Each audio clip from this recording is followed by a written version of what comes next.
It all kicks off with the grand final battle between humanity's 5 heroes and the fearsome demon emperor. In the midst of the clash, a massive amount of energy is unleashed, destroying everything around them. And with one last explosion, the great battle finally reaches its climax and its end. The monster was defeated, but to achieve this, humanity's 5 heroes had to pay a very heavy price. After the dust settles, we see the impeccable knight and the iron fortress supporting the sky archer. Elsewhere, our protagonist tries to heal the Sage of Holy Light who was gravely injured. But one of his comrades warns him that the enemy's final blow wounded her and she can't be healed. He yells for everyone to shut up and keeps trying to save her without success. His friend then asks him to stop, telling him not to try and save her anymore because she has already accepted her fate. With a smile on her face, she says she's already satisfied with this ending as her body glows with light. Even in victory, they remember their promise to all return together. But now this was the end. Just then, our MC hears a familiar voice and wonders if it's the voice of the demon emperor. The voice then confirms it's his and that those are his final words for their magnificent battle. Suddenly, the Dark King's blood envelopes his friends, and they realize they've been tricked by the monster. The MC's body begins to transform, and he realizes the enemy's true ability was assimilation. The Demon Emperor then reveals that he prefers to call his unique ability evolution. Meanwhile, the assimilation continues, and our protagonist's body starts to be consumed by darkness. The voice explains that those who defeated him are worthy of becoming his new vessel for his grand masterpiece. He focuses on our hero, saying that he is the strongest human vessel of all. Seeing his comrade being possessed, one of the warriors screams his name, trying to break free. He then says he'd rather fall by his friend's hand than become a tool for the enemy. The protagonist's mind is torn as a voice begs him to abandon this idea and not take out his ally. But the blonde knight yells for him to hurry up as he can no longer resist the assimilation. The inner voice keeps pleading with him not to let the tragedy of one brother taking down another happen. Blonde asks why his sword is trembling and if his friend can't bring himself to strike him. With a grim look, the protagonist seems to brace himself for what must be done. The monster's voice says that resistance is futile and that his right side has already been completely assimilated. With this, the knight understands that it wasn't weakness, and a small smile appears on his face. And in a swift motion, the sword's blade cuts through the air, heading towards its target. To everyone's surprise, the sword pierces through the protagonist's friend's chest. With a smile, the blonde says that only someone as ruthless and deadly as him is worthy of that ability. The MC calls him brother, and his ability awakens, causing a mark to appear on his face.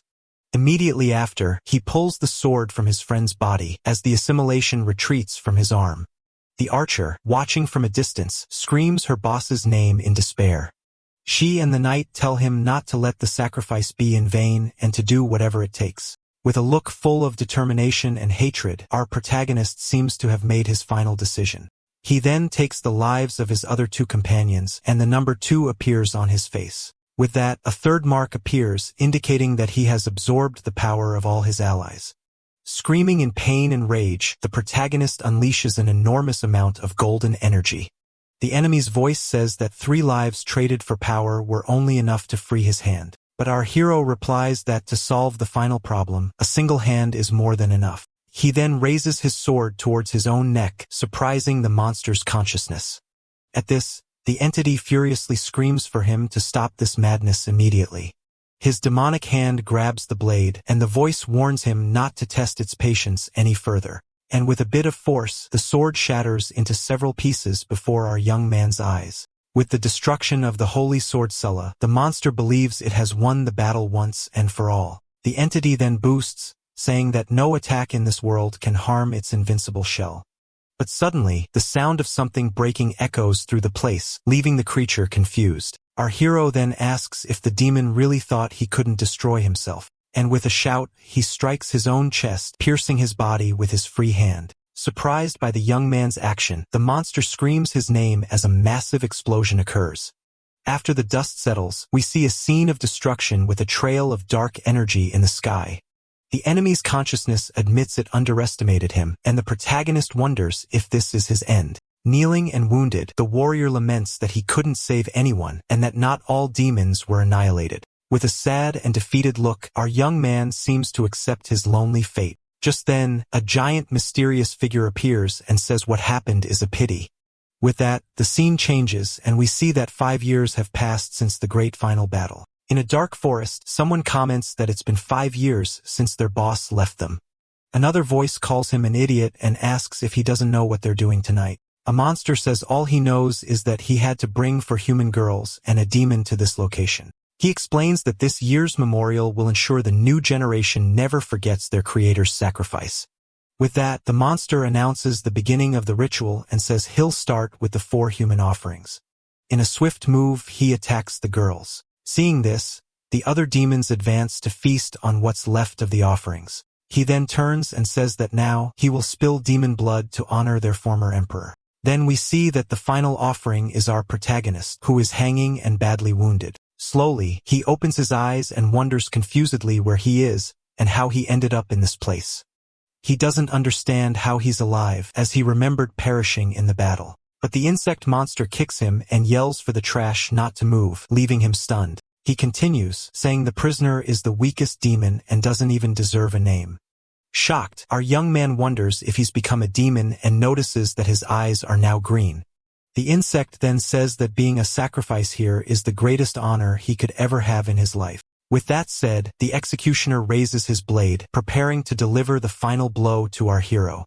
With a swift movement, the monster's weapon descends at high speed towards the young man. But to the green creature's surprise, its blade doesn't hit the target, and something unexpected happens. The insect monster becomes furious with the young man and yells at him to stop squirming because he ruined everything. Our guy then breaks free from the vines that held him, falling to the ground and escaping the attack. The green creature is shocked by the scene and wonders if the prisoner did that on purpose. With an intimidating glare, the MC asks if the half-breed demon can't recognize him. Seeing those eyes, the insect starts to sweat bullets and stammers, unable to say a single word.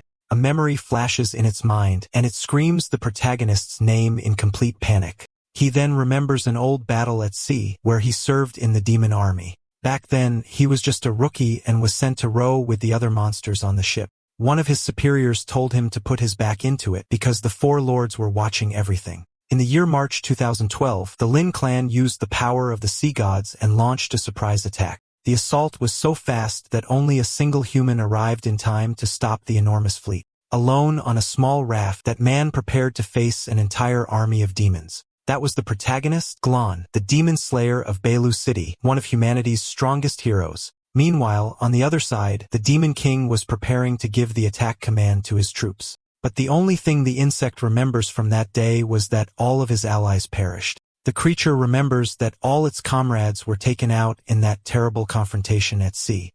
It recalls that, with the exception of Lord Shu, all the other demons met their end that day. Amidst the destruction, several demon kings were annihilated, and only one of them survived. Even covered in blood, the hero's gaze showed a determination as if he were gathering his aura. In the midst of the rain and lightning, the warrior stood firm and imposing before his enemies. Back in the present, the insect monster's face shows pure terror as it faces our young man. He then explains that, with the right angle, it's easy to destroy the weak spot of crustacean demons. Our guy realizes he has been resurrected, but his ability has been reset to level 1. Seeing this, the other demons shout to get him in charge all at once to attack. With just a few moves, he annihilates 9 demons, and a Roman numeral appears on his body. He says the minions were weak and that he only got a little stronger with his ability. Another monster watching from a distance is terrified by the strength shown by the young man. Seeing it has no chance, the bizarre creature tries to flee from that place as fast as possible. But the protagonist uses the insect's blade and pins the centipede to the ground, preventing its escape. As the creature screams in pain, our young man approaches and grabs one of its legs with his hand. After the fight, he goes to the girls' bodies and covers them with a cloth to give them some dignity. Even in a new body and with a new life, his determination as a hero of humanity hasn't changed. He then tries to use a healing spell to test his powers, and a green light appears in his hand. But suddenly, 3 snakes burst from his arm, and he wonders why his hand turned out like this. His hand transforms into a reptilian claw, and he screams in denial, unable to believe what he's seeing. He looks at the body of one of the demons on the ground, and the harsh reality begins to weigh on his mind. Desperate, the young man falls to his knees as spikes begin to sprout from his back. He finally understands that he wasn't resurrected but reincarnated into the body of a demon. With his hand on his face, he can't accept that he has become part of this shameful race he hates so much. He remembers how he despised this inferior race, and now he is one of them. With a cry of rage, he says that the only value demons have is being taken out by him. After his outburst, he calms down a bit, but the expression on his face remains grim. The taste in his mouth is bitter, and he spits on the ground in disgust with himself and his new form. The centipede threatens him, saying it will torment him and make him scream in pain like a human. He ignores the threats and says he doesn't know why he ended up like this, but he understands the consequences. The monster wonders why the coward from before is so different but decides to scare him some more. But before it could do anything, our hero charges forward and annihilates the centipede with a single blow. With the insect's blade in hand, he mercilessly finishes off the last monster in that place. Even as a demon, he decides he will continue his old mission of annihilating all of them. With a terrifying smile, he says he has nothing to complain about because now he can hunt them from the inside. He remembers hearing that 5 years have passed since he perished along with the demon emperor. Now, he decides it's best to find a place to stay, and then investigate what happened more thoroughly. As he climbs, he spots the skull of a giant troll and recognizes the place where he is. He realizes the demons have built a fortress there and finds it very convenient for them. The fortress was built on the skeleton of the Round Mountain Troll, an old enemy of his. Continuing on his way, he finds the cave where he once stayed and confirms his memories are correct. The place seems safe and free of demons, so he decides to use it as a temporary hideout. To warm up and rest a bit, our young hero decides to light a small campfire. Sitting near the fire, he reflects on everything that has happened and how his life has changed drastically. Even with a new body, his eyes still carry the same determination as before his previous life ended. Near the fire, he begins to carve a small wooden doll to pass the time.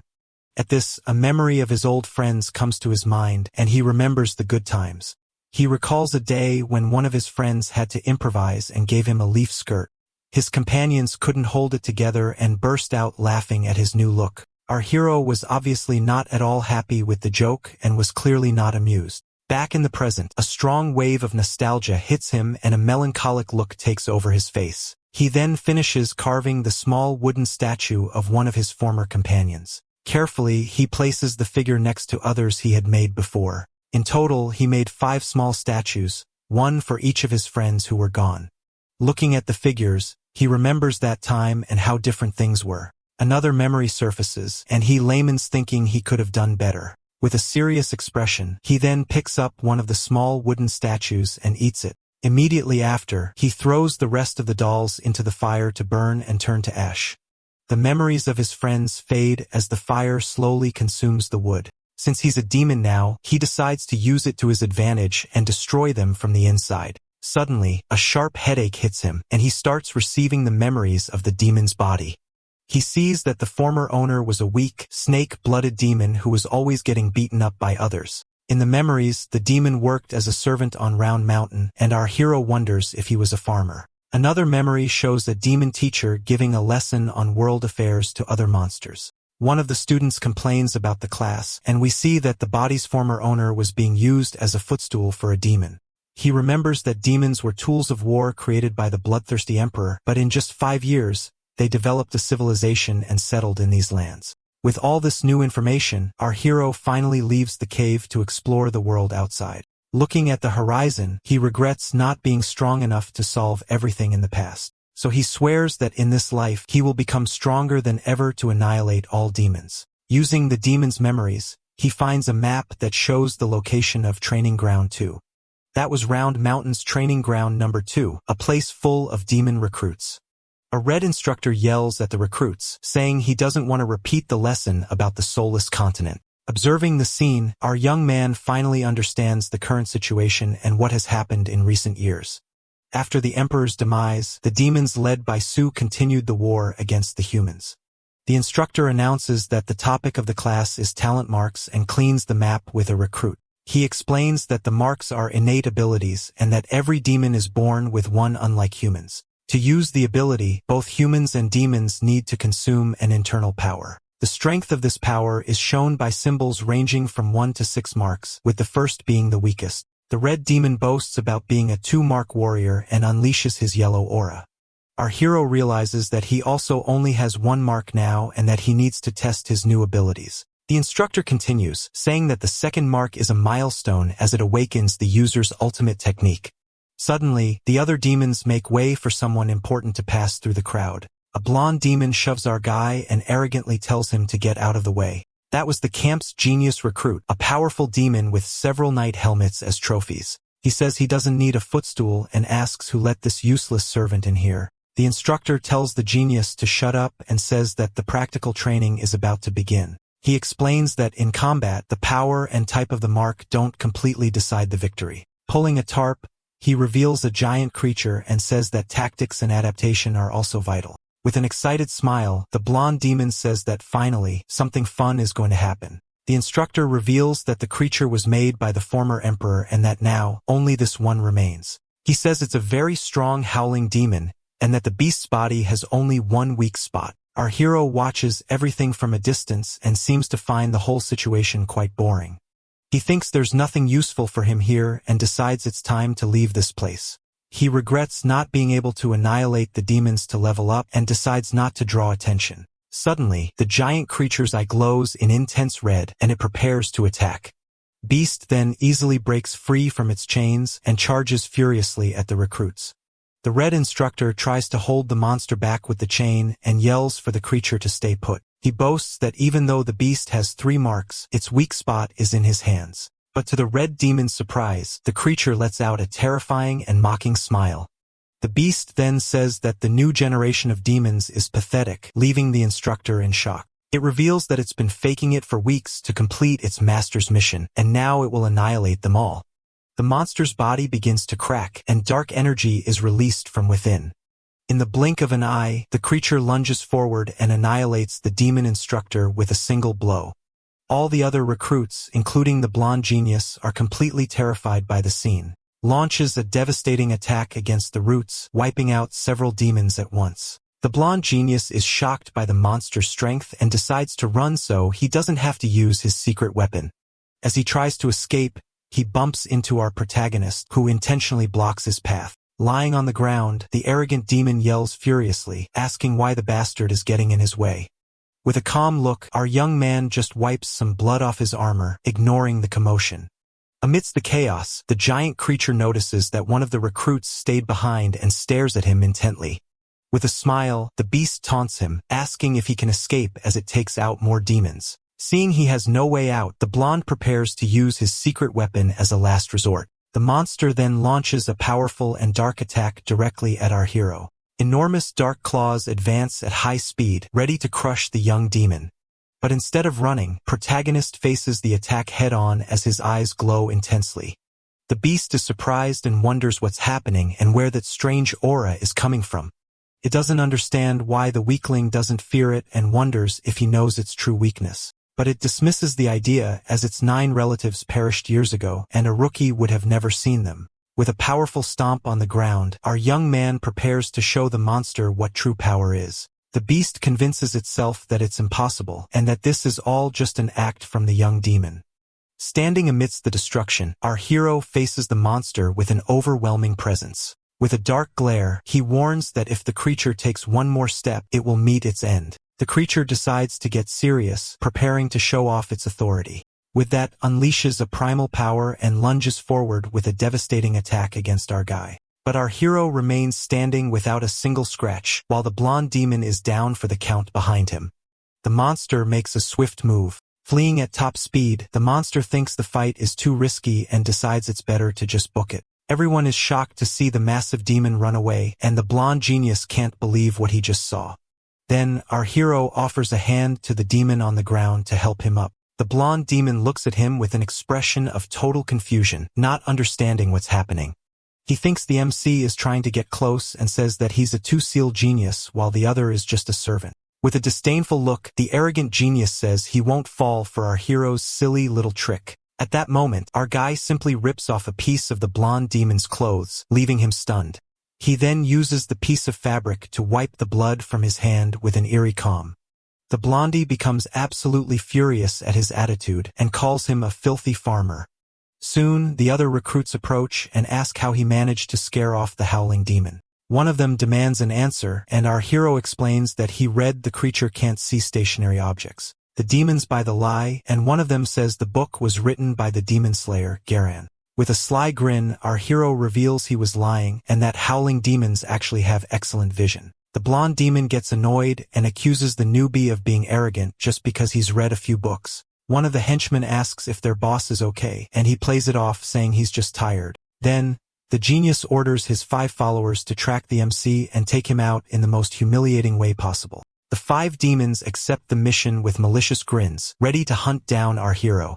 They follow him to a secluded spot and say they followed him long enough and it's time to make their move. With that, the 5 goons emerge from the fog, and one of them says no one will interfere with their fight. The monsters spread out in the fog, surrounding our protagonist, so he has no way to escape. They comment that his venom is weak and that a bite will, at most, just sting a little. So, the demons decide to split up to find him in the middle of all that smoke. Suddenly, one of the goons screams in pain, saying the scoundrel's snake bit his stomach.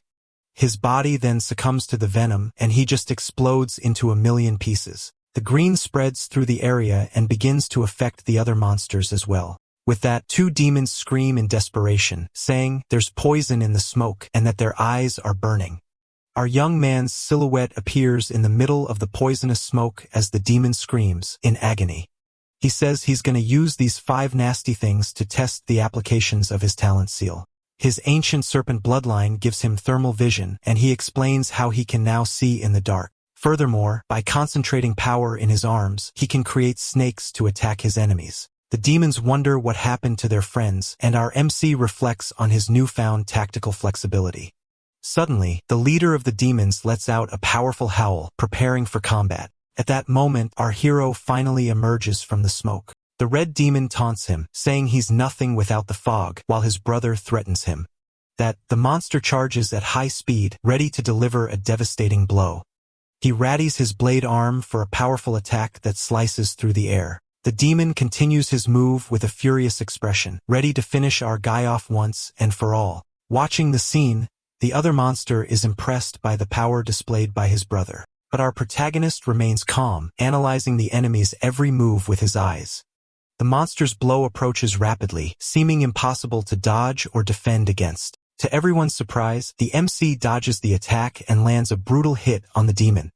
The surviving demon is completely paralyzed with fear by what just happened. Seeing he has no chance, the creature surrenders and begs for his life, blaming the blondie for the orders. But our protagonist doesn't seem the least bit convinced by his lame excuse. Desperate, the monster offers to lead him to the blondie's secret cave, which must hold precious treasures. The MC thinks he can use the treasures to evolve and decides it's worth checking out. So, the 2 walk through a forest, and the monster announces they're almost there. Reaching the edge of a cliff, the creature points to a cave hidden behind the waterfall. But before the monster realizes it, our hero grabs him from behind, sending the creature into a panic. The MC uses him as a human shield and throws him straight into an arrow trap. With the path clear, our young man thanks the creature for disarming the trap for him. The cave is a deep pit filled with arrows, with a small chest waiting at the end. Meanwhile, at the mountain fortress, a demon prepares to give a report. He informs his leader that a howling demon was scared off by a simple snake servant. The territory's leader, named Bone Crusher, hears the report and finds it all very interesting. Back in the cave, our hero picks up the chest and wonders why it's the only box there. Inside the box, he finds a small pouch, but a voice yells at him to drop the item. Suddenly, the blonde genius appears in a swift attack and manages to snatch the pouch from our young man's hands. Furious, the arrogant demon yells at him, asking how he dares to touch his precious things. The furious demon throws a kick in our young man's direction. Our hero dodges the blondie's attack, who then falls to the ground, crying out that his leg was injured in the attack. The blonde genius is shocked and wonders why he's so different from before. He realizes he can't fight head-on and needs to retreat so his leg can heal. So he decides to fall back and flies away at high speed to escape the fight. We see the blondie fleeing at top speed. Standing under the waterfall, our young man notes that it was another avian-type demon. Alone in the cave, he seems thoughtful, reflecting on what just happened there. In that moment, a dark memory of other avian demons suddenly surfaces in his mind. We see our hero's feet as he decides he must go after the blondie. He then runs at high speed through the tunnel towards the blonde demon. With a look of rage, he prepares to eliminate the demon. Shouting, our hero says that avian demons deserve to be wiped out the most. He catches up to the blonde demon in mid-air and attacks him with a powerful punch. With the impact, the two begin to plummet at high speed toward the lake. Even in freefall, our young man lands a devastating punch right in the enemy's face. The blondie then uses his claws to land a brutal blow on the MC. But he ends up kicking him, sending him flying into the water. Our hero then lands gently on the lake, as if it were nothing. The blondie taunts him, saying he was unlucky to fall into the bile lake. Suddenly, something begins to move under the water's surface, getting closer. With that, several strange creatures emerge from the bottom of the lake and surround our young man. The creatures grab him from all sides, but he doesn't seem the least bit worried. The blondie explains that those bugs will devour him until there's nothing left. He reveals that the lake was formed by the bile of a very powerful demon clan. Being pulled under, he bites one of the creatures with all his might. With this, he begins to absorb the creature's energy to increase his own power. He breaks free from the creatures with a blast of power, leaving everything around him destroyed. The blondie is surprised by his strength but quickly regains his composure. He says that even if the protagonist is strong, he'll never be able to finish off all the insects. Then our young man launches an attack with his hand, and several energy snakes surge toward the blondie. The energy snakes shoot out of the water and attack the demon in the air at high speed. He dodges and slices through the snakes with his wings, mocking the attack speed. He continues to taunt, saying that at this speed, our hero would be lucky to haul manure. The demon continues to dodge and cut the endlessly appearing energy snakes, saying that our young man's snakes are too slow and are, at best, good for tilling the soil. The blondie warns that he'll be slowly worn down to nothing and calls him a filthy farmer. Suddenly, all the insects in the lake gather together, forming a giant, weird ball. The energy snakes fuse with the ball of insects, creating a bizarre creature. The bizarre creature soars into the sky at high speed, surprising the blonde demon. With a determined look, our hero prepares his final attack to end the fight. The creature of snakes and insects charges at high speed toward the blonde demon. The bizarre creature hits the demon head-on with a swift attack, shocked by the speed and wonders how the attack got so fast all of a sudden. With that, only the remains of the annihilated insects are left in the lake. He says the insects only got him to the second seal, but that's enough to deal with the bird. Chilling smile. He threatens the blondie, saying that in the next blink, he'll slice open his skull. The demon calls him crazy for spouting such nonsense and grabs a bow to defend himself. Then, our young man advances at an incredible speed, leaving the enemy completely surprised. The blondie yells not to be underestimated and charges his arrow with a powerful purple energy. He reveals that it is Lord Shu's magic arrow and that fate has saved it for this very moment. He fires the arrow, unleashing a blast of energy toward our hero. The blondie seems confident that his final attack will hit its mark, but to his surprise, our protagonist simply stops the arrow with his bare hand. Energy serpents emerge from his body, and the blondie doesn't understand what's happening. The serpents then envelope our young man and the magic arrow in a completely bizarre scene. They form a cocoon around him and fall back into the water. Slowly, our young man's hand emerges from the water, surrounded by a mysterious purple energy. The blondie watches from the shore, confused, wondering if his deadly arrow managed to finish him. Suddenly, a pink-haired demon appears and runs over worriedly, asking if her brother is okay. She says she followed the trail of feathers, and he reassures her, saying he just dealt with a petty thief. He then looks at the pouch in his hand. With that, the demon reveals that the treasure is to treat her eyes, and that he will protect it with his life. In the water, the cocoon of snakes absorbs the arrow, and the blondie remembers the weapon didn't have that power. Our young man is confused and doesn't understand why his body is transforming in such a way. His eye glows as one of the serpents approaches him, as if they were connected. Then, a very bright white light takes over everything, and a silhouette appears in the middle of the glow. His eye transforms, gaining an infinity symbol and a completely new power. The symbol reveals itself as a serpent in the shape of a figure 8, indicating a complete evolution. With a new white-haired look, he finally understands what happened to his body. The energy of the purple arrow is completely absorbed by his new form. He realizes his awakening was triggered by the arrow and calls himself a greedy serpent. With the ancient bloodline, he awakens an impressive power of annihilation. This power is called a serpent's molt and shows its full destructive potential. An explosion of purple and white energy consumes our young man's body in an epic transformation. On the shore, the two demons think he's sunk and that the fight is finally over. The blondie wipes the blood from his face and says they can now relax. But suddenly, the sky darkens and lightning begins to strike, changing the entire atmosphere. A heavy rain starts to fall, and the two siblings look up at the sky, completely confused. Dark purple lightning bolts slash across the sky, creating a terrifying scene. The blondie recognizes it as black thunder and is completely stunned. The lake water begins to bubble and glow with an intense purple light. A huge explosion of energy erupts from the bottom of the lake, illuminating everything around. The shock wave from the explosion nearly knocks over the two demons as they shield themselves. The blondie says something jumped out from within the lightning, and his sister asks what it is and where it is. She points to the middle of the lake with a look of fear on her face. In the middle of the lake, a statue emerges with our hero on top of it, in a new form and with new power. The blonde demon can't believe what he's seeing and is in total shock. Our hero appears in berserk mode, now with white hair and an imposing aura. The two siblings watch his new form with fear and prepare for the worst. Our young man reveals his new form called Fierce Thunder. He admits his mistake to be deceived before. But now everything will be different. The blondie doesn't accept defeat and charges forward furiously, yelling at him not to get cocky. He flies at high speed toward our hero, but the MC launches a purple attack. The attack hits the demon head-on, causing him to fall toward the lake. He screams in fury for being tricked once again by our young man. The attack destroys the blondie's wing, leaving him vulnerable and unable to fly.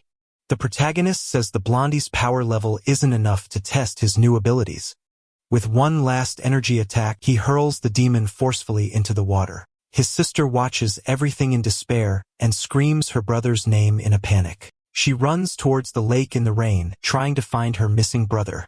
The blondie sinks into the water in layman's, saying that if only he were stronger, things would be different. He knows that after he's gone, the protagonist certainly won't spare his sister. With a roar of fury, he unleashes a blast of energy to save himself. Our young man watches the scene with a smirk, not looking surprised. The blondie reveals his new form, called Dove's Feather Suit, with a yellow aura.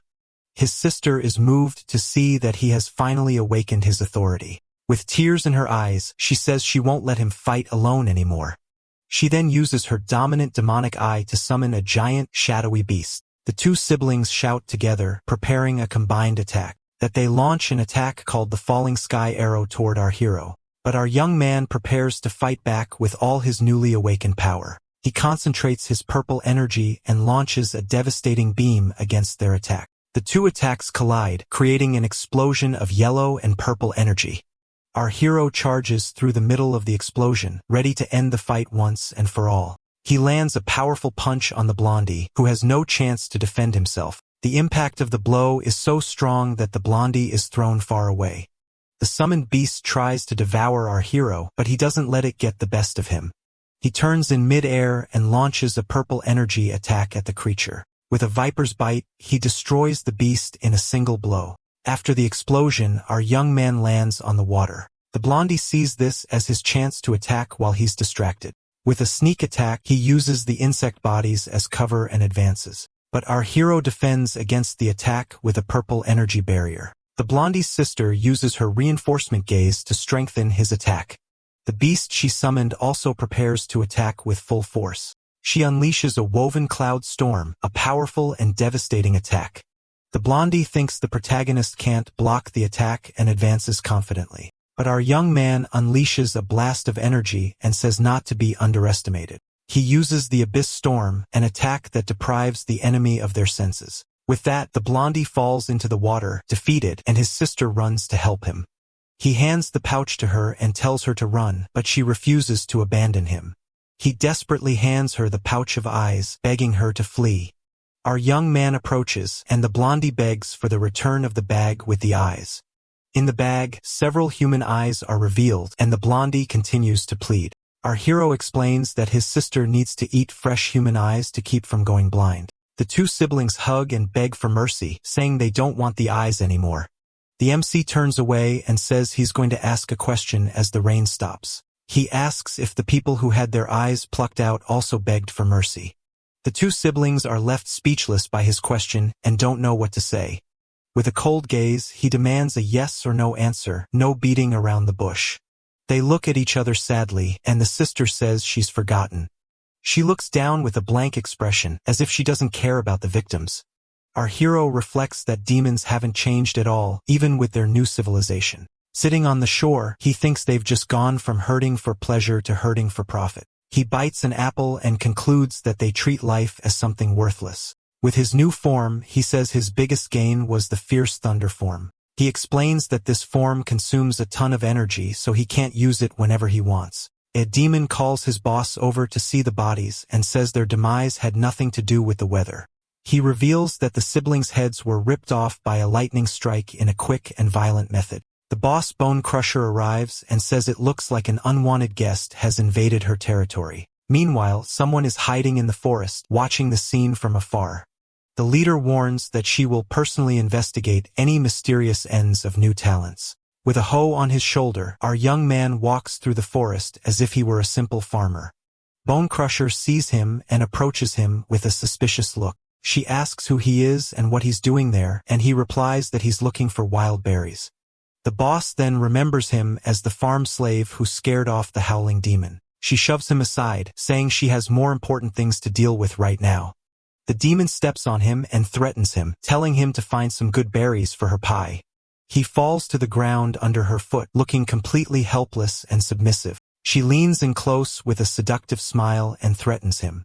With a serious look, our hero thinks about his brief encounter with the commander and her lackeys. He realizes that quick showdown was enough to test the power of her seal. So now he considers himself a speed-type demon, giving him an advantage against power types. Helament's not being able to take out the fourth seal, Demonis Simonis, as his ability would have advanced a ton. But the problem isn't just the type advantage, it's the massive gap in raw power between them. Even so, the MC can't suppress the intense urge to hunt her down and finish the job. With a glint in his eye, he decides the hunt for power, and revenge starts now. Meanwhile, the demon commander is reading a book investigating the recent string of passings. She analyzes the info and discovers the marks on the bodies weren't made by electricity.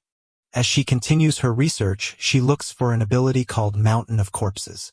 However, she rules out another possibility and seems to be hitting a dead end with this mystery. From the top of a cliff, our hero decides he needs to get stronger for a surprise attack. Just then, a small demon spots two monsters making a shady deal with a cart. The smugglers hide, and one of them says not to worry because the place is secure. The little beetle then goes to a lake and appears to get chomped by a frog. But actually, the beetle was being controlled by our hero, who used it as bait. He touches the frog and thinks he's found a secret shortcut to level up easily. With this new info, he arrives at a cave with a huge door and a guard out front. A purple monster stops him and asks to see his entry pass for the black market. Our protagonist enters the place and sees it's a black market crawling with all sorts of different demons. He moves quickly through the market, seemingly looking for something specific. He hears other demons complaining that they can't buy like they used to.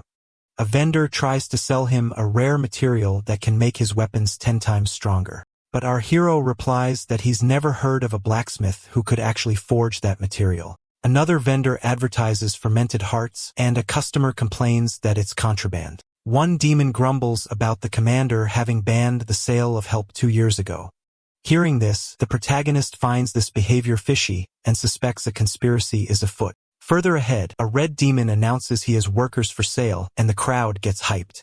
The vendor tries to calm everyone down, saying he'll sell the whole batch at a fire sale price. At that moment, our hero steps up and says he wants to buy all the prisoners. The vendor gets ticked off and asks if our guy has any money since he looks like a total bum. Calmly, the MC offers the vicious thunder arrow as payment, leaving the vendor stunned. The demon then tells his goons to take the prisoners away so he can have a private chat. Just then, one of the blindfolded children stumbles and falls to the ground. As he falls, the little boy drops a small pouch he was clutching tightly.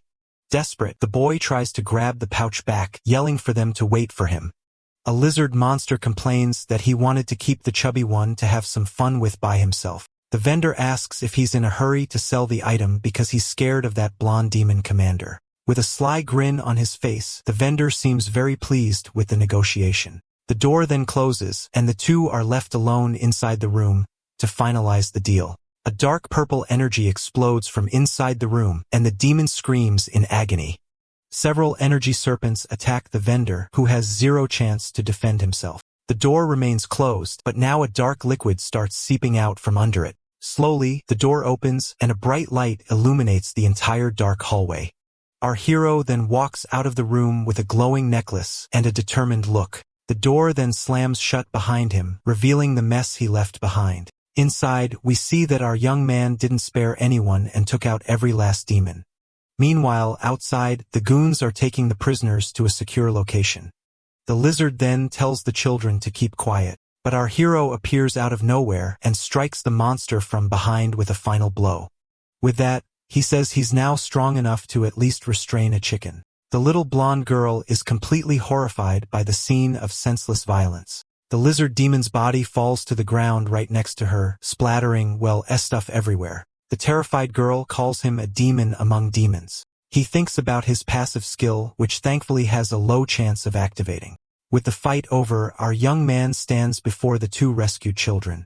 He then returns the small cloth pouch that the little boy had dropped earlier. The boy says thanks and takes the pouch back with a smile of relief and happiness. As he guides the children out of there, the girl offers to carry the rope for him. He tosses the rope aside and says he doesn't like seeing people tied up and that they're free. Using his powers, he heals the men's eyes, and they are incredibly grateful to finally be able to see again. He then starts healing the little boy but tells the adults to zip it because they wouldn't stop yapping and thanking him. Confused, the girl asks why he saved them since he's also a demon, and he replies, because I felt like it. The little girl is left completely speechless and stunned by her mysterious savior's blunt and simple answer. But with his eye glowing, he tells the little one to be quiet because he's busy finishing up healing the boy. Our young man then stares at the rescued humans, wondering how he should say his goodbyes once and for all. With that, an awkward silence fills the place, and the little blonde girl is left not knowing what to do. Until suddenly, a light bulb goes off above her head, and she seems to have a great idea to break the ice. So the girl turns to everyone and says she's going to tell a joke to lighten the mood a bit. She starts telling a story about a tavern that was offering a nice discount on the third drink to celebrate a festival. With a smile on her face, she continues saying that a man asked the bartender for a glass of the second drink. At that moment, the rescued men just give her blank stares, not getting the punchline of her joke at all.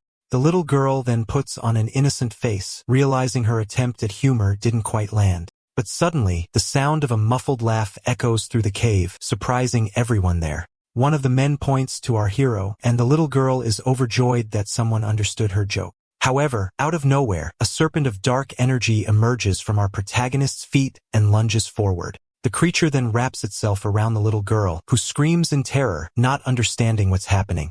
The serpent strikes the other people, who also scream in pain and panic from the attack. One of the men falls to the ground in shock and cries out for their savior, unable to believe he's been betrayed like this. Sitting on a rock, our young man looks down at them and says they were very naive to trust him. The man says that the demonic race always hides a venomous heart and that they should never be trusted. With a smirk, our hero says this is what happens when you trust him and that they should remember this lesson. After that, all the rescued humans fall to the ground, seemingly lifeless after the poison's attack. He then approaches the little girl and asks why she's resisting the poison he unleashed. But crying, the girl says he didn't want to finish them off and only meant to knock them unconscious. Our young man remains silent for a moment, a serious expression on his face. The girl says he just wanted to teach them not to trust demons, and he asks what makes her so sure. She then yells that it's because he's a good demon, and that's why she trusts him completely. At that moment, the little boy wakes up and asks his friend what she wants to do now. With her eyes shining, she says she wants to follow him, but the MC replies that he doesn't need any dead weight. She then introduces herself as Sulla, a blacksmith, and promises she won't get in his way at all. Our hero recognizes the name and asks if she happens to be the granddaughter of a man named Alexius. Surprised, Sulla confirms it and asks how he knows her grandfather, leaving the MC lost in thought. He explains that they are old acquaintances, that he even held her in his arms when she was just a baby. With that, a memory of an old forge comes to his mind, revealing a bit more about his past. In the memories, we see Alexius, Sulla's grandfather, saying that he doesn't forge swords for those who harm their own or the innocent. With a serious and suspicious gaze, he stares intensely at our hero from that time.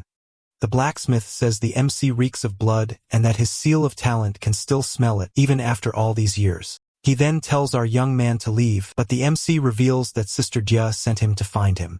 He then says he wants the steel sword the blacksmith is forging, and the old man asks if he's with this sister. Our hero then just confirms with a brief nod. Alexios is silent for a moment, a serious expression on his face as he sizes up the situation. He then agrees to forge the sword, saying he'll repay a favor he owed her with this weapon. Old man Alexios shows a small statue he received from the sister and says he plans to use it as the handguard for the blade. Our young man asks when he can pick up the sword, and Alexios tells him to be patient as it will take a few days. He then mentions he needs to call a scholar to bless the birth of his grandchild, who is on the way. The scene changes, and we see our young man kneeling in the middle of a cold, desolate, snow-covered landscape. In the background, we see a completely destroyed house and a sword stuck in the ground. Alexios then appears holding a baby, and our hero approaches to ask where his sword is. The blacksmith points to the weapon stuck in the snow and tells the warrior to go get it himself. Alexis reveals that the name on the sword is Sulla, the same as his granddaughter's name. Then, with a serious look, our young man asks about the little child's parents. Alexios tells him they were gone when a horde of demons invaded and attacked their village. He explains that the creatures wiped out everything and everyone they saw without mercy. He then asks if Sister Dai and our hero's beloved also perished at their hands. With an expression of pain, the MC confirms that, yes, they're all gone because of the demon race. The blacksmith hands the baby to the warrior and laments that she never even had the chance to receive her blessing. Our young man then looks down at the little Sulla in his arms with a determined gaze. He decides to give her his own blessing and wishes for her name to accompany him on his journey. Alexios asks if he should change the sword's handguard as demons approach them. He suggests that, in our hero's current state, he might not need mercy anymore. The protagonist questions the meaning of mercy as he faces the enemy army. He then reflects that healing the wounded is just a self-deceiving remedy for the sect of mercy. He prepares for battle, facing the horde of demons with his new sword in hand, vowing that he will act before the wicked can even raise their blades against the innocent. With his new sword, he charges against the horde of demons, promising to eliminate them all without mercy. Our hero unleashes powerful and precise strikes, and each movement of his blade leaves a trail of destruction. In the blink of an eye, he annihilates several monsters at once, showcasing his impressive speed and strength. He shows no hesitation in his eyes. His only mission is to keep fighting until no one is left standing. With his face covered in blood, he swears to stack the bodies of his enemies until they form actual mountains. For him, true mercy is annihilating them all so that the innocent will never have to suffer again. But back in the present, young Sula says her grandpa used to tell her stories about him, but she asks why he looks like a demon now. Our hero dodges question, saying it's a long story and that he just takes really good care of himself. Then he turns the questions back on her. Sula crosses her arms and declares she'll only go back to her grandpa after she's forged the ultimate demon annihilating blade. Seeing her determination, her reflection flashes in his eye as he watches her intently. So, he encourages her to keep up the hard work, and she gets totally hyped, asking if he really believes in her. With a thoughtful look, the protagonist says that having a passion is a good thing, and he's even a little jealous of it. Afterward, he writes a note for the humans, introducing himself as the Vampire Knight and leaving them instructions.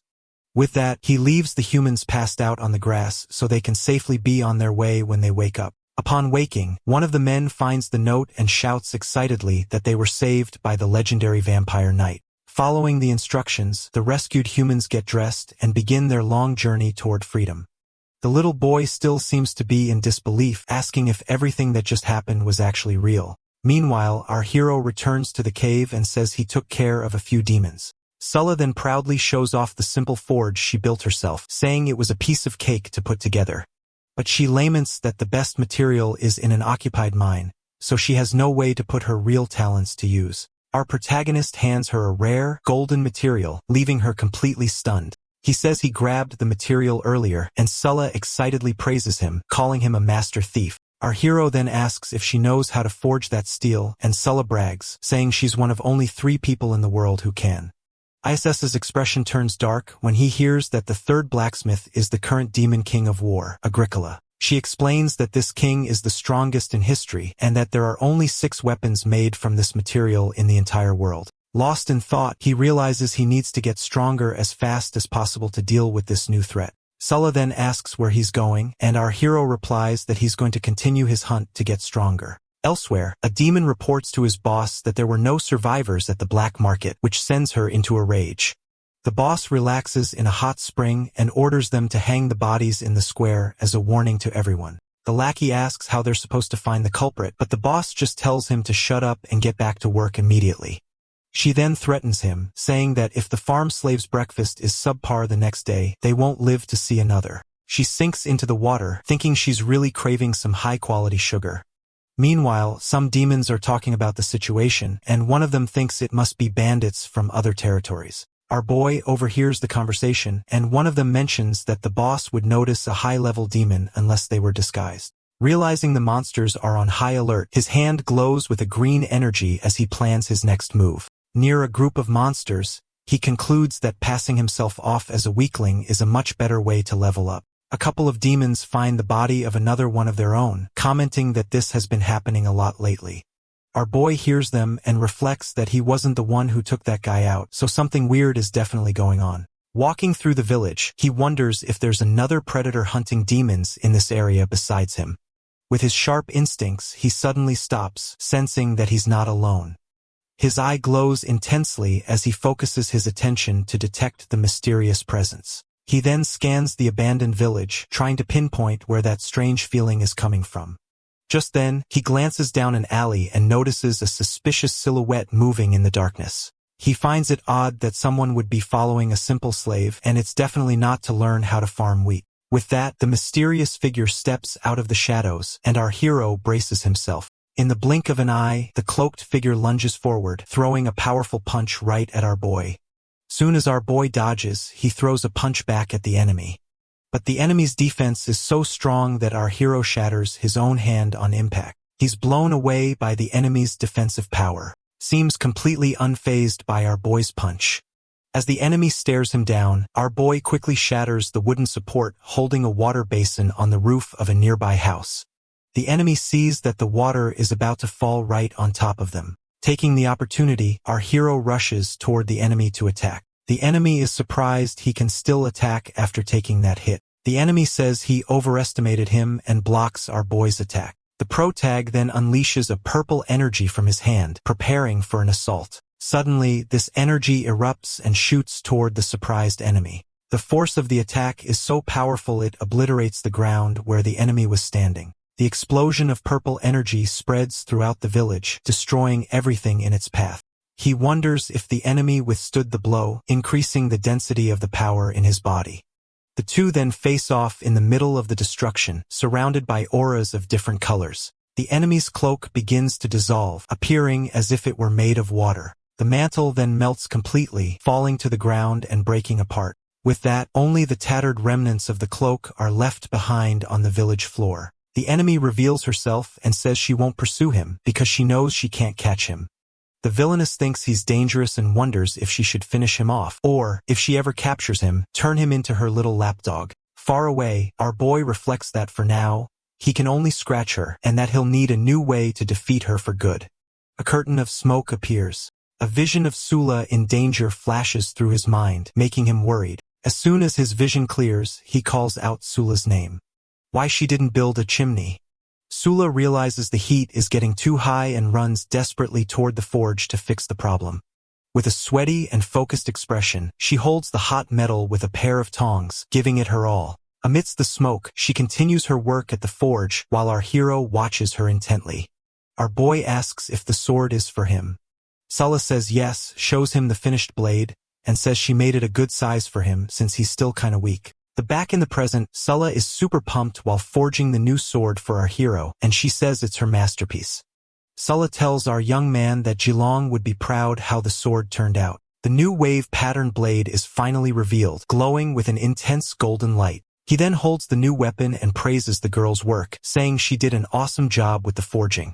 He then asks about the guard hilt and pommel, but the young woman says she doesn't have the right materials for those yet. Our hero then wraps a cloth around the blade and replies that for now, this is more than enough. Looking at the newly crafted weapon, he asks if little Sulla has given it a name yet. She says that since the greatsword was named Sulla, this one should be called Little Sulla, and he agrees. Right after, we see what the weapon will look like when it's complete, with a sinister green aura surrounding it. He says that, as expected of an angsty steel sword, his body can barely wait to absorb it like an offering. But he controls his instincts and says it's not time yet, as he needs to wait for the sword to be complete before it can evolve. At that, Sola raises her hammer full of determination and says she's gonna work really hard to finish the weapon.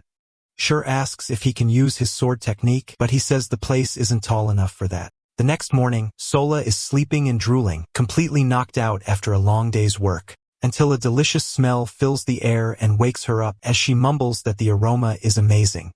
With her mouth wide open, Sola stares at a huge fruit pie on the table. She asks how he knows how to make that, and he explains that he learned at the Royal Academy. We then see him placing one more fruit on top to decorate the dessert. Our hero takes the pie elsewhere, and two guards say they're gonna get wine for their chief. He then enters a hall where the territory's commander is waiting for him, lounging on a sofa. Their eyes meet, and he looks dead serious while the demoness smiles mischievously. As he gets closer with the tray, the commander says it's a long platter and asks to see the goods. She then praises him for being clever and for serving himself up to her on a silver platter. The demoness repeats that he's very smart as she leans in to eat the pie.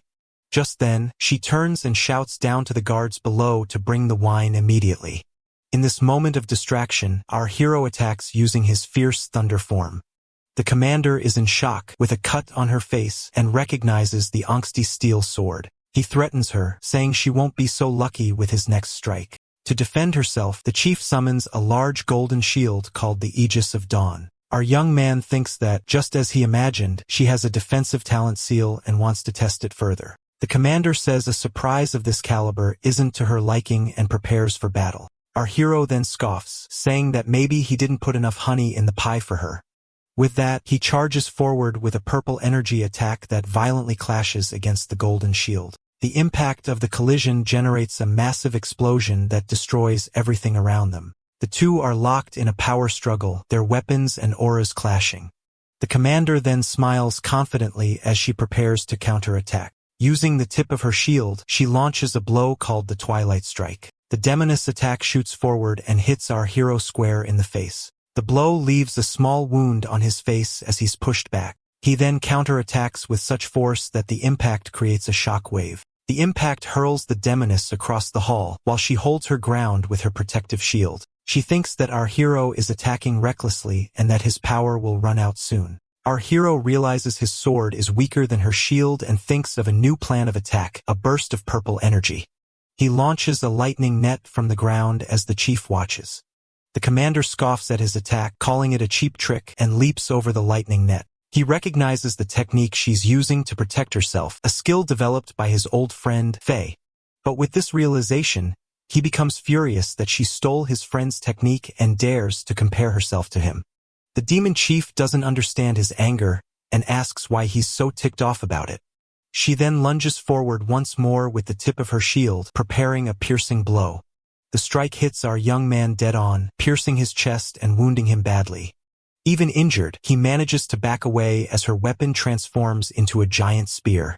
The commander scoffs, saying it's ridiculous for him to get distracted in the middle of trying to take her down.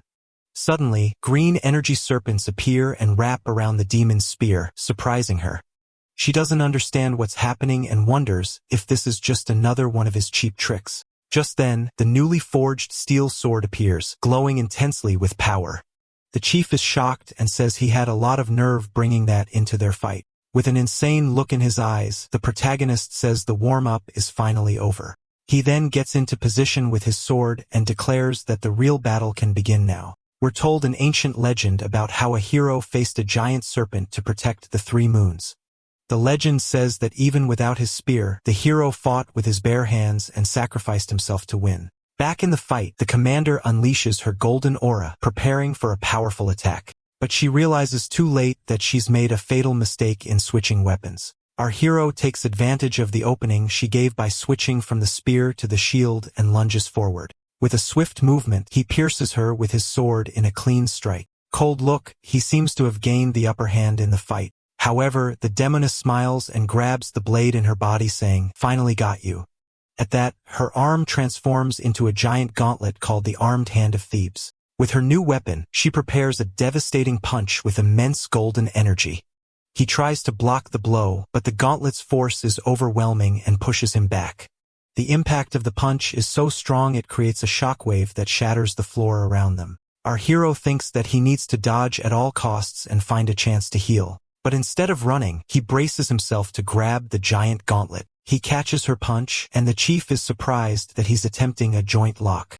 Our young man then says he's an experienced fighter and doesn't mind grappling on the ground with her. With a series of grappling moves, he takes her to the ground and completely immobilizes her. She has him pinned and says his internal injuries must be tearing him up and that he's really tough. With a smile, the commander says it would be a shame to just end him like that. The demoness then presses her foot against our hero's face with all her strength. She then invites him to work for her, but he just glares at her with a look of pure hatred. He quickly breaks free with his sword, and the chief takes that as his answer. At that, the commander attacks him with a devastating punch from her gauntlet that lands square on him. The powerful blow from the giant gauntlet advances with crushing force against our hero. The impact of the collision creates a massive explosion that completely obliterates the castle floor. The attack is so powerful it pierces through the tower's roof and continues soaring into the sky. The energy from the blow hits the giant skull on the outside and shatters it into 1,000 pieces. The fight leaves a massive hole in the tower that goes from top to bottom, showing the destruction. She says that if it weren't for the sword, the punch would have blown him to bits. But with such severe injuries, the demoness refuses to believe he's still alive. However, amidst the wreckage, our young man uses a healing art to recover.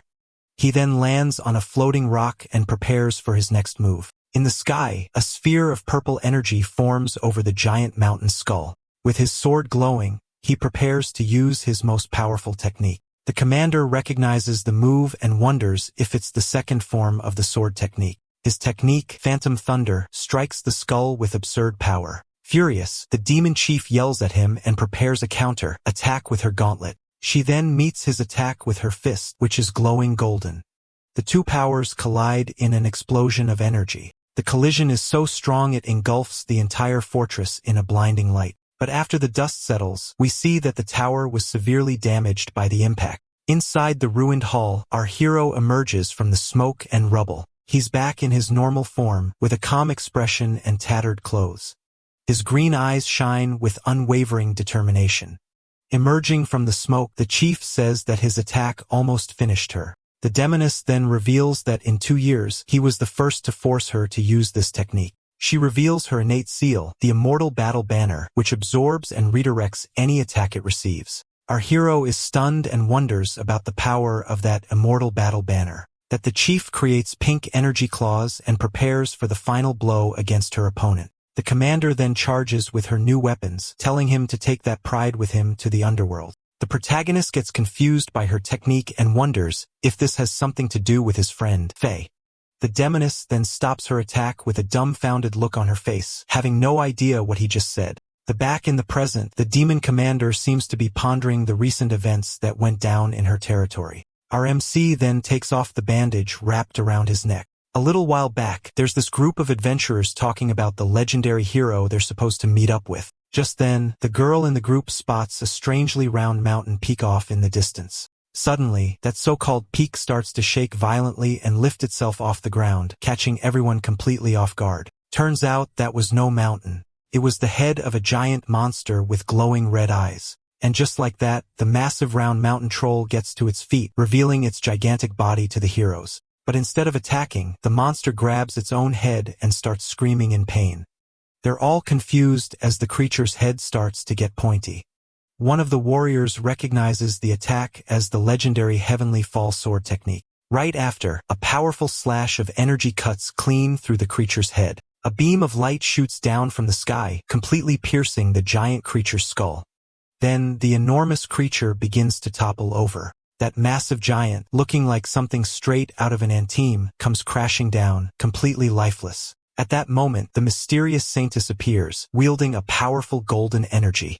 The mysterious figure creates an energy barrier, shielding the group from the impact of the massive fall. With the troll's body now on the ground, a huge shockwave sweeps across the entire battlefield. When the dust finally settles, the monster's giant head is lying motionless on the ground. In the distance, the group of adventurers stares at the carcass of the creature that was just obliterated. But all of a sudden, the troll's teeth start to move, as if something is trying to crawl out of its mouth. Spooked by the chompers moving on their own, the group quickly gets ready for another fight. The creature's carcass starts gushing even more blood, making a huge mess of the area.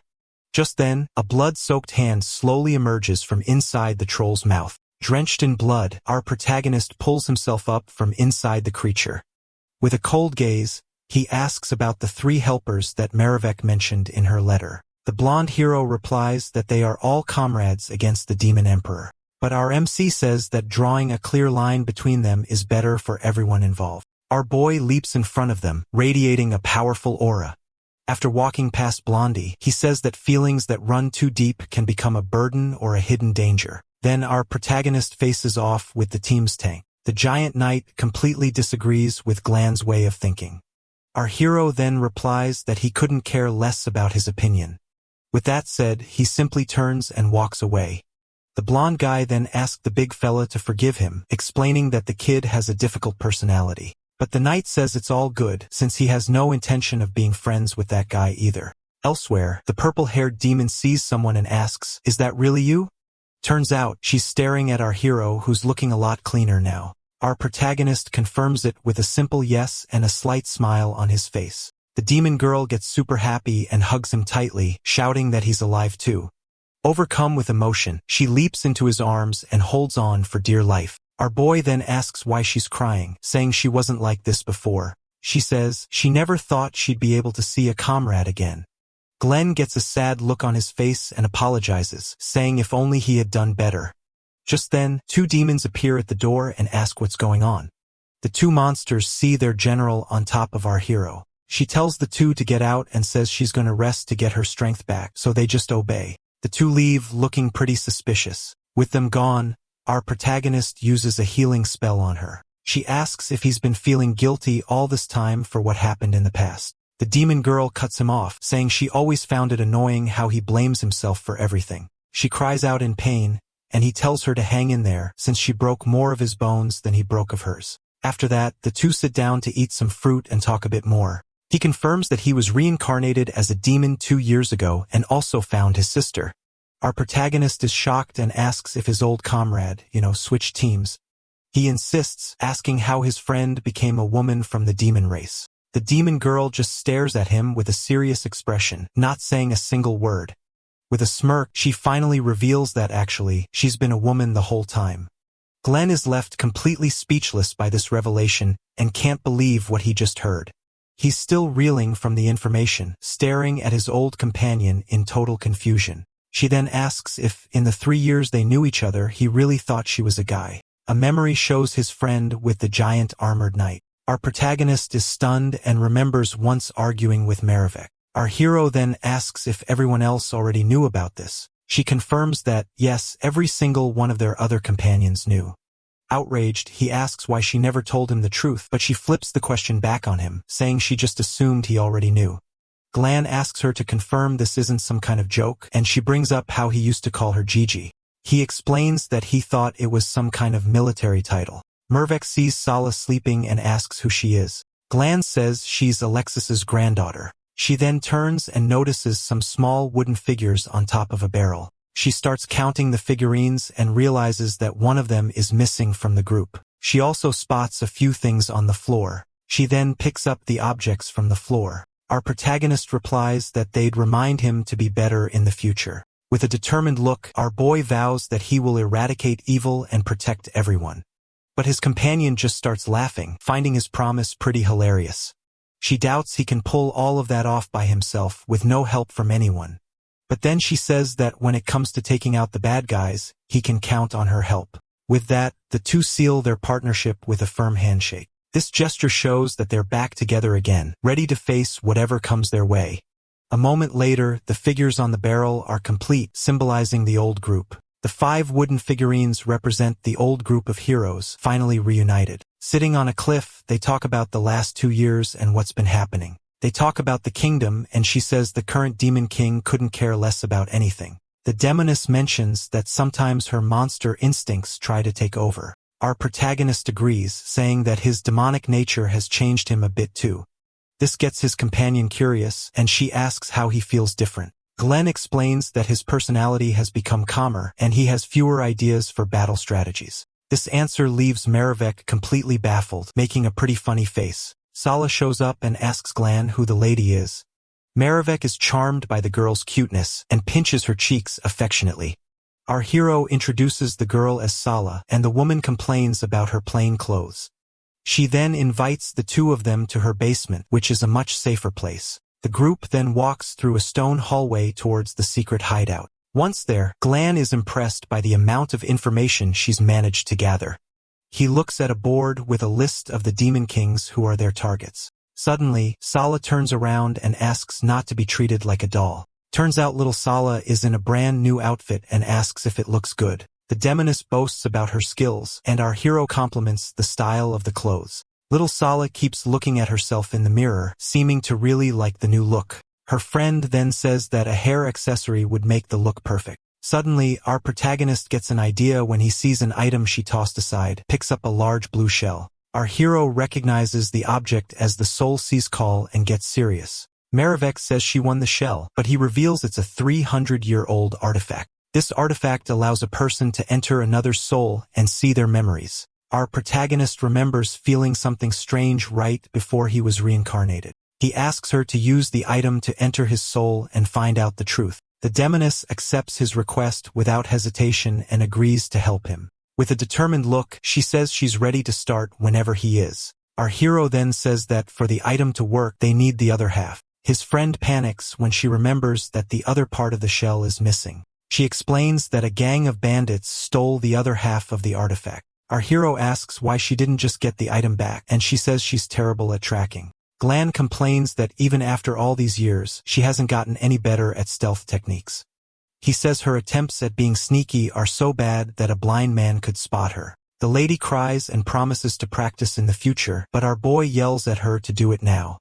Elsewhere, we see the bandits' camp, where they have the stolen artifact. The thieves are gathered around a campfire, talking about the various supplies they've received. Inside a tent, the gang's leader is talking with a woman about his future plans.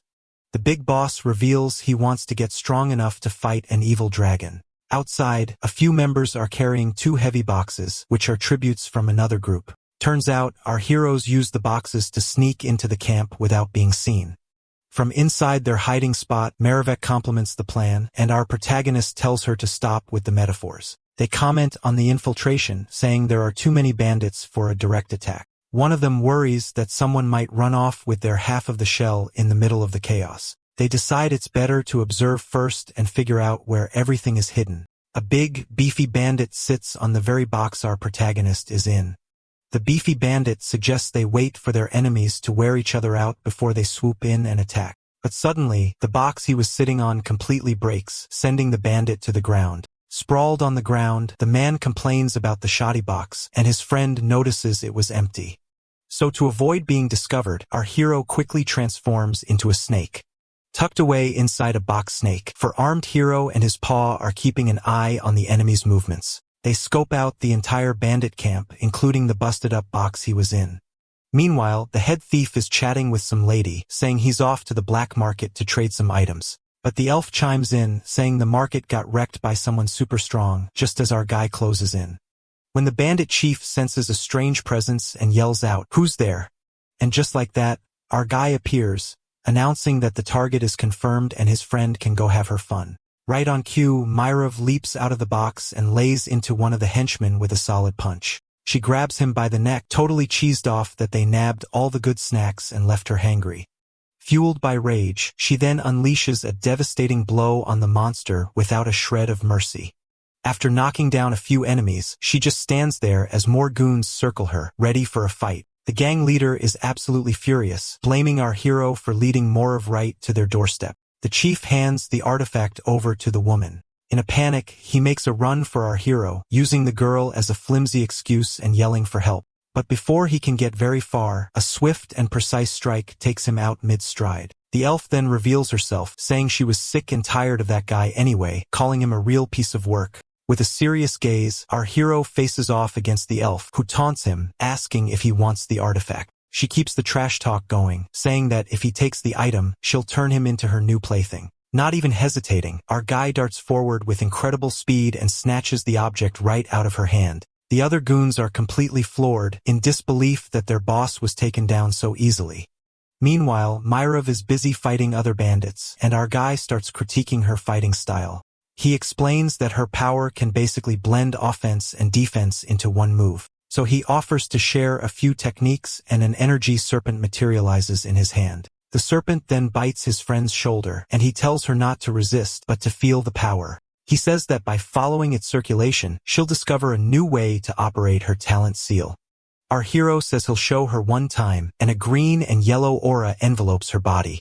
She then unleashes a powerful attack that completely wipes out all the enemies around her in one go. With her new shield and spear, she remarks that the feeling of learning something new isn't half bad. Our hero then grabs the artifact and says it's time for them to head back to the hideout. Back at the hideout, we see little Sulla sleeping soundly at a table loaded with food. He mentions that the item is delicate and can only be used one time to see what happened in the past. Myrov gives him a worried look, but he reassures her, telling her not to sweat it. Then, with the artifact in hand, our hero tells her to brace herself as the object begins to glow intensely. An enormous serpent of dark energy is released from the artifact, lunging toward her. Next thing you know, he appears alone amidst a thick smoke inside his own soul. Our guy then warns her with a smirk not to peek at things she's not supposed to see. Just then, his friend enters his soul space and wonders what it is she isn't supposed to see in there. All of a sudden, a giant, twisted statue emerges from the darkness, scaring the daylights out of her. She then realizes it's a statue of the god of mercy and thinks its appearance is seriously messed up. His friend is stunned to see the shape of his soul, and he explains that this place is his soul. A chaotic and cosmic vision of the past then unfolds before Myrov's eyes.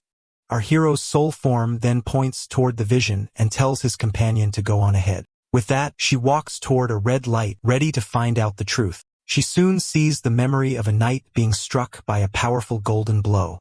The woman then realizes that this is one of his memories from after she had passed on. Surrounded by a dark, red energy, he remembers being cornered by the enemy.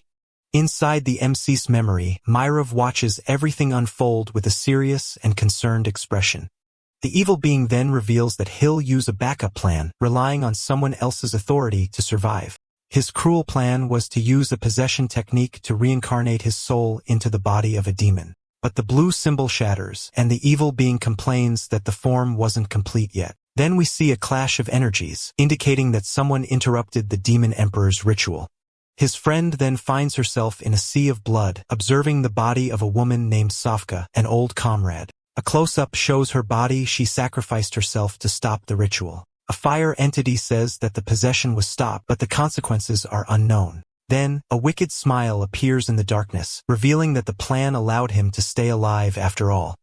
With a shocked expression, his friend realizes that the demon emperor also managed to reincarnate. With that, the memory ends and the scene shatters like a mirror, sending her falling into darkness. She appears in a gruesome place and realizes she's still in his soul and has to warn him and fast.